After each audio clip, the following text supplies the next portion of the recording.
when they open the gatefold to see the Chinese painting, everybody would say, wow, that's a beautiful Chinese painting.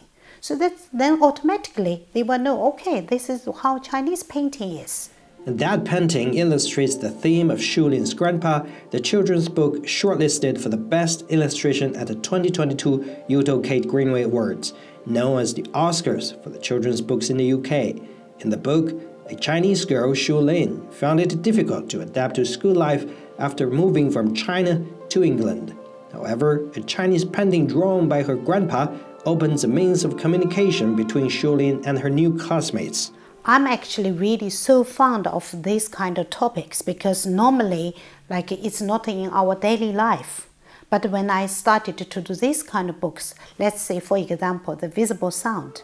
The Visible Sound tells the story of a child with hearing problems trying to explore nature. Yu Rong said putting herself into the character was the way to success. For The Visible Sound, what I did is very early in the morning in the winter, I go to the Can River because everything is silent. So I almost feel like I cannot hear. I did a lot of experiment, so just let myself feel, if I couldn't hear, what would I do? How would I struggle? How would I try to catch the sound? And by doing all this, I would have much better understanding for everybody around us and try to be respectful and tolerant and to be supportive. Yu Rong's journey of illustration was inspired by her teacher Quentin Blake, the famous British cartoonist who created the images for the famous book Charlie and the Chocolate Factory. Her journey of art was further completed after graduation from the Royal College of Art in London. Later, marriage and the arrival of 3 kids determined her career as an illustrator for children. Because now I have done children's picture books over 10 years, I discovered it is not just a book.